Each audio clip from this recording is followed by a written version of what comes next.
Top quality और consistent performance के लिए सिर्फ सिल्वर पंप्स एंड मोटर्स, नाम याद रखना। ભાવનગર ખાતે આવાસ યોજનાની નબળી કામગીરીને કારણે સ્થાનિકોને હાલાકી વેઠવાનો વારો આવ્યો છે। સુભાષનગર મોક્ષધામ સામે પ્રધાનમંત્રી આવાસ યોજનામાં ગાબડા પડ્યા છે, તેમજ રૂવા પ્લોટ નંબર 29ના ડી વિંગમાં પહેલા માળે સ્લેબ પરથી ગાબડું પડ્યું હતું અને બાંધકામમાં ભ્રષ્ટાચારની પોલ ખુલતા સ્થાનિકોમાં રોષ વ્યાપ્યો છે।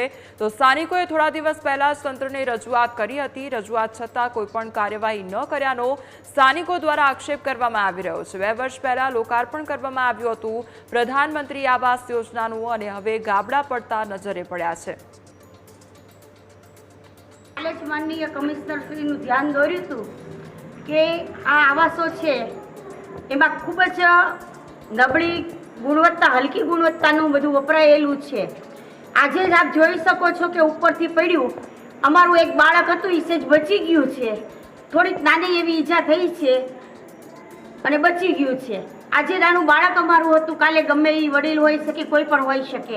આવી જો નબળી કામગીરી કરવામાં આવી હોય તો અગાઉ પણ મેં કમિશનર સાહેબને કીધું, સરકારશ્રીને પણ વિનંતી કર્યું, આ એક ગુજરાતીમાં કહીએ તો છેતરપિંડી આવાસ યોજનાના લોકો સાથે કરી છે। ભાવનગરમાં જેટલા આવાસ યોજના બન્યા છે ત્યાં બધાની પરિસ્થિતિ આ છે। અમારા જ્યારથી મકાન મળ્યું છે ત્યારથી બધી જ પ્રકારની સમસ્યાઓ થઈ રહી છે। પાણી પડવું છે, ભેજ આવો છે અને હવે આજે મોટું જબરું ગાબડું પડ્યું છે। અમારું એક બાળક નીચે રમતું હતું એને થોડી ઘણી ઈજા થઈ છે, બરાબર। વારંવાર જો આવી નબળી ગુણવત્તાવાળું બાંધકામ છે અને અમે આમાં રહેવા લાયક છીએ નહીં, તો સરકારશ્રીને અમારી નમ્ર વિનંતી કે અમને સંતોષપૂર્વક કામગીરી કરી આપે અને ફરીવાર જે પણ કોઈ પ્રશ્ન છે અમારા પ્રશ્નો ઉકેલી આપે। ગાબડું પડ્યું છે, હજી 2 દિવસે નથી થયા, અમે કમિશનરને મળીને આવ્યા છીએ પ્રમુખ શ્રી પારુલબેન ત્રિવેદીની સાથે।